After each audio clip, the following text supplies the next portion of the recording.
साकेत मिश्रा। आज मैं बात करने जा रहा हूँ बिजली की समस्याओं को लेकर के, क्योंकि कांडी प्रखंड में अभी तो हाल फिलहाल में आपने खबर के माध्यम से सुना होगा कि बिजली का 2 टावर गिरने के कारण बिजली बाधित है। और बिजली बाधित होने के कारण पब्लिक को इतना ज़्यादा परेशानियों का सामना करना पड़ रहा है, लोग बिल्कुल बदहाल हो चुके हैं बिजली के मामले में। लोगों के घर में मोटर नहीं चल पा रहा है, पानी सप्लाई नहीं आ पा रहा है, लोग फ़ोन चार्ज करने के लिए परेशान हैं और भीषण गर्मी की वजह से यहाँ पे लोग बिल्कुल परेशान नज़र आ रहे हैं। कहीं ना कहीं लोगों को मन में एक जिज्ञासा है, लोग जानना चाहते हैं कि आखिर ये बिजली का जो बदहाल स्थिति है इससे निजात कब मिलेगी। इसी जानकारी को लेने के लिए और लोगों का जो छोटा छोटा समस्या है, जो सवाल है, लोग जानना चाहते हैं कि आखिर इससे निजात कब मिलेगी इस समस्या से। इस बात की जानकारी लेने के लिए आज हम उपस्थित हुए हैं कांडी प्रखंड के बिजली सब स्टेशन में। आइए मिलकर के जानकारी लेते हैं। भैया आपका नाम? ये बताइए कि कांडी प्रखंड में बिजली की लचर व्यवस्था को देखते हुए पब्लिक बिल्कुल परेशान है। पब्लिक को जितना चाहिए उतना बिजली की व्यवस्था नहीं हो पा रही है। यहाँ तक कि लोग मोबाइल चार्ज करने के लिए भी परेशान हैं। लोगों की यूं कहें तो ढिबरी युग फिर से प्रारंभ हो चुकी है। जैसे पहले लोग सोलर पे डिपेंडेंट होते थे, सोलर के और बैटरी के द्वारा मोबाइल चार्ज करते थे या बाहर कहीं जा करके मोबाइल चार्ज करते थे, वो स्थिति देखने को आ रही है। लोग फ़ोन तक चार्ज नहीं कर पा रहे हैं। यहाँ तक कि लोगों को पानी का समस्या हो गया है। लोग आ रहा है, फट से दौड़ करके भाग रहे हैं कि कब बिजली कट जाए, 5 मिनट के लिए आ रहा है, चलो भाई मोटर से बर्तन में पानी भर लो। इस पर आप क्या कहना चाहेंगे? क्या आप ये बता सकते हैं कि बिजली कब तक फिर से पूर्ण रूप से बहाल कर दी जाएगी पहले की तरह? वही हम लोग का जो टावर गिरा हुआ है ना, जो 4 टावर गिरा हुआ है, उसके चलते आपका बिजली बाधित है। तो उससे पहले तो अच्छा था, अच्छा चलता था, तो उसके लिए मान लीजिए अब जो गिर गया उसके लिए फिर आपका यहाँ से रिमोट से फिर आया आपका ये, तो जिसके लिए आया। पहले बिजली कहाँ से आ रही थी कांडी से? पहले भागोटी से। ये जो आपने बताया कि टावर गिर गया है, ये टावर कहाँ पे गिरा हुआ है? लहलहाए पोलपुर में।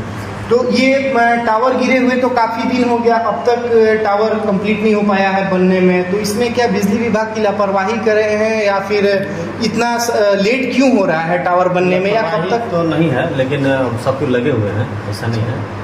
उसके चलते मान के चलेंगे वहाँ तो भागोटी से आता था, लेकिन मान लीजिए जब गिर गया उसके बाद मतलब बिजली के कर्मी लोग जो पूरा उसको लग करके इधर से चालू किए, तो कम से कम कुछ तो राहत मिले। अब तक आपका बिजली विभाग क्या कर पाया है? अब तक कितना काम कंप्लीट हो पाया है? या ये बता सकते हैं कि आपका ये जो टावर बनने की प्रक्रिया है, टावर खड़ा करने की प्रक्रिया है, ये कब तक पूरी कर दी जाएगी? तो हम लोग को तो ऐसा जानकारी नहीं है। वो हम लोग का अधिकारी लोग हैं, जिससे हम लोग 20 साल है, 21 साल है, ऐसे बता सकते हैं। अच्छा, ये जो मामला है ये तो सभी जानते हैं।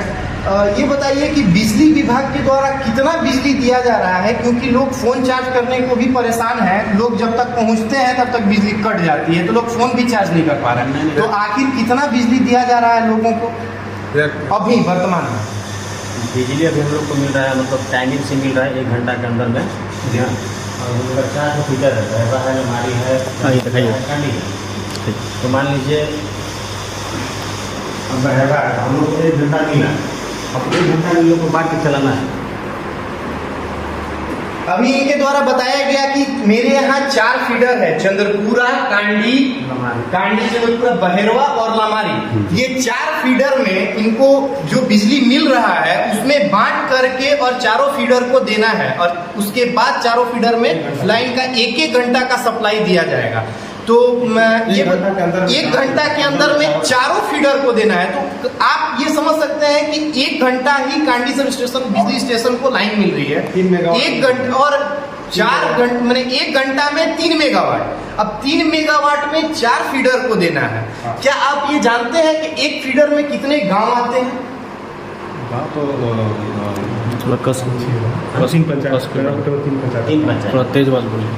एक फीडर में, जैसे आप उठा लीजिए बहेरवा फीडर, तो बहेरवा फीडर में कितने गांव? 3 पंचायत। 3 पंचायत है। 3 पंचायत में कितने गांव होंगे, उसमें कितने घर होंगे? तो क्या ऐसा आपको लगता है कि जितना पर्याप्त समय बिजली के लिए मिल रहा है, जितना पर्याप्त समय के लिए बिजली मिल रहा है, क्या उसमें सारे लोगों का वो हो जाएगी, बिजली की आपूर्ति हो जाएगी? क्या वो संभव है? तो ये अच्छा, पब्लिक ये जानना चाहती है, पब्लिक का भारी डिमांड होता है। हम लोग भी जाते हैं मार्केट में, निकलते हैं खबर संकलन के लिए, तो हम लोगों से पूछा जाता है कि बिजली की ऐसी स्थिति कब तक रहेगी। तो क्या आप ये पब्लिक को बताना चाहेंगे कि बिजली की इस प्रकार की स्थिति कब तक बनी रहेगी, कब तक ये सही ढंग से सुचारू रूप से चालू हो सकता है, कब तक पब्लिक की समस्या का समाधान हो सकता है, इसके बारे में कुछ कहना चाहेंगे? सुधार तो होने का ही, जो टावर जो खड़ा हो जाएगा ना, तो सुधार तो होगा ही। लेकिन मान लीजिए अभी तो गिरा हुआ है, लेकिन अभी आपका रेहाट से आपका जुड़ा हुआ है, तो थोड़ा सा समय लगेगा, लेकिन बढ़ेगा। अभी रेहंद से कितना मेगावाट बिजली आपके पास आ रही है?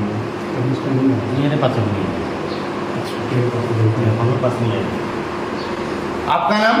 मंदिर कुमार। अच्छा, आपको क्या लगता है कि ये जो बिजली की बदहाल व्यवस्था है, इसको सुधारने में या ठीक करने में कितना समय लगेगा और ये कब तक सही हो जाएगा? इसके बारे में हमको जानकारी उसका नहीं है, लेकिन बोला जा रहा है कि 10-15 दिन के अंदर में जो है कि पावर को थोड़ा मतलब ज़्यादा नहीं, मतलब 10 घंटा का मतलब अवेलेबल हो। किसके द्वारा ये बोला जा रहा है कि 4-5 दिन के अंदर 10 घंटा? स्टाफ की मैंने बात कर रहा हूँ, स्टाफ के माध्यम से चला है कि 10 घंटा लगभग उन्हें पावर मिलेगा। आज कुछ पावर 1 मेगावाट बड़ा है, पहले 3 मेगावाट में आता है भागोटी से, क्योंकि आज 4 मेगावाट किया, फिर अभी 6 मेगावाट किया।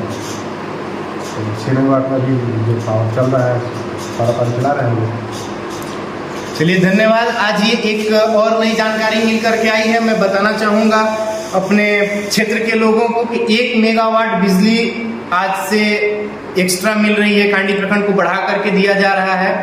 तो और कहीं ना कहीं लोग जो ये पूछ रहे हैं, लोगों के मन में जो जिज्ञासा है कि आखिर ये कब तक समस्या का समाधान किया जाएगा, तो बहुत इस पे वर्कर लोग लगे हुए हैं, कर्मी लोग लगे हुए हैं, आपके इलेक्ट्रीशियन खूब मेहनत कर रहे हैं। बहुत जल्दी इस बिजली की समस्याओं से निजात दी जाएगी।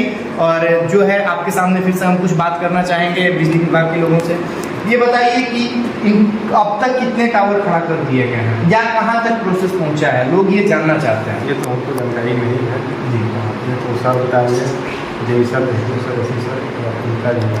अच्छा, ये कांडी बिजली स्टेशन में आपके जेई सर या एसडीओ सर कब आते हैं? कभी यहाँ उपस्थित होते हैं देखने, कभी विजिट में आते हैं? आते हैं 4 दिन पहले आज जय सर, परसों भी आते हैं। परसों भी आते हैं। तो परसों आए तो क्या कुछ जानकारी दिए, उनके द्वारा कोई जानकारी दी गई?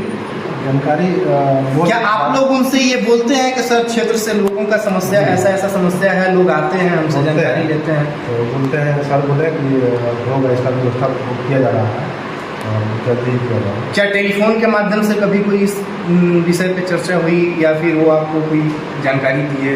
नहीं, पावर की दिक्कत तो है, तो बात तो सर से किए थे, पर वो बोले कि पावर आप लोग मैनेज चलाइए, पावर तो दिक्कत है, पावर जो दिया हुआ है उसके चलते तो सब प्रॉब्लम चल रहा है, मैंने उसी में चलाना है, जितना मिल रहा है, जो काम करना है वो होगा। देखिए, कहीं ना कहीं जनता ही नहीं, कहीं ना कहीं बिजली विभाग के कर्मी, कर्मचारी, अधिकारी भी इस बात से परेशान हैं और मैनेज करने में लगे हुए हैं कि किसी तरीका से बिजली पूर्ण रूप से बहाल करा दी जाए पुनः और लोगों को परेशानी ना हो। मैं अपने क्षेत्र की जनता को बताना चाहता हूं कि इस पे काम किया जा रहा है और बहुत जोर शोर से किया जा रहा है, काम प्रगति पे है। बिल्कुल धैर्य बना करके रखने की आवश्यकता है। बहुत जल्दी फिर से पूर्ण रूप से उसी प्रकार से बिजली मुहैया कराई जाएगी जैसे पहले चल रही थी।